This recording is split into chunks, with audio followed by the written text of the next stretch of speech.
We often ask, why Bitcoin?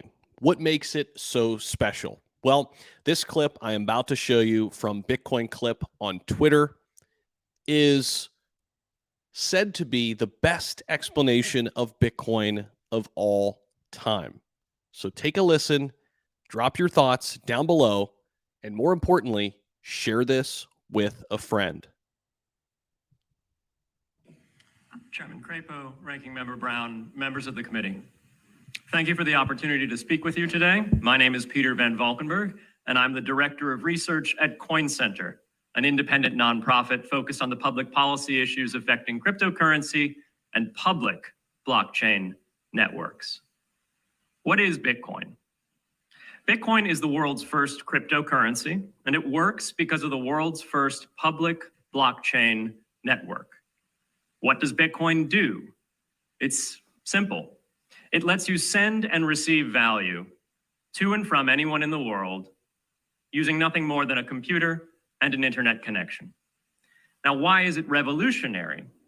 Because unlike every other tool for sending money over the internet, it works without the need to trust a middleman.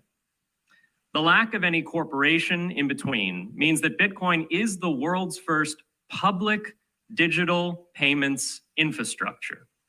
And by public, I simply mean available to all and not owned by any single entity. Now, we have public infrastructure for information, for websites, for email. It's called the internet.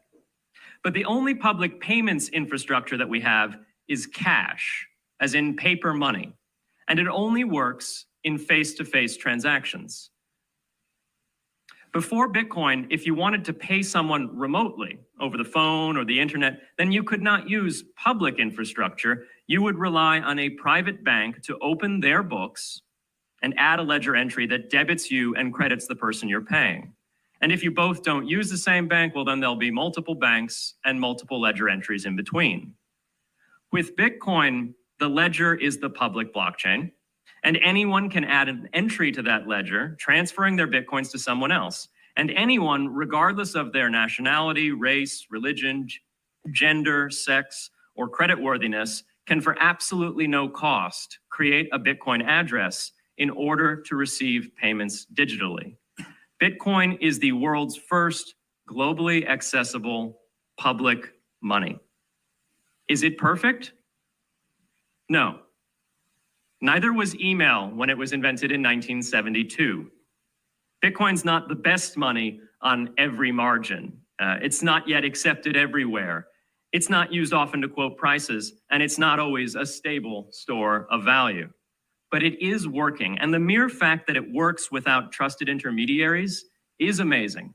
It's a computer science breakthrough, and it will be as significant for freedom, prosperity, and human flourishing as the birth of the internet.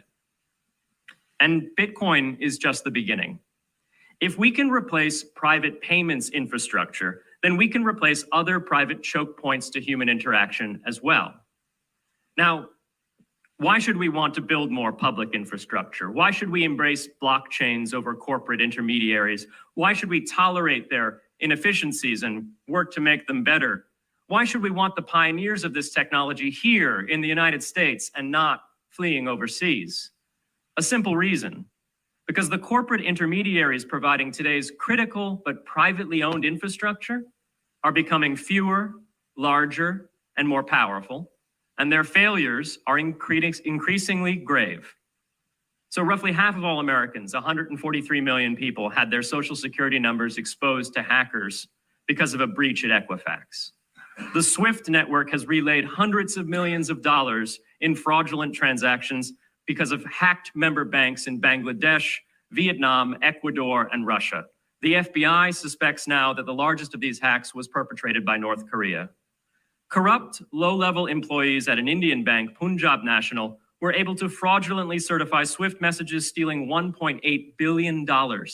It's the largest electronic bank robbery in history. In fact, it's the largest bank robbery in history. In October 2016, an estimated 1.2 million internet-connected devices were hacked and turned into a botnet that for several hours made prominent websites unavailable across Europe and North America. including CNN and Fox News, the New York Times, and the Wall Street Journal. Increasingly, physical machines are being connected to the internet to augment their capabilities. They're wired through servers that are owned and maintained by private and trusted intermediaries, the so-called Internet of Things. Pacemakers from St. Jude's Hospital have been hacked. Baby monitors from TrendNet have been hacked.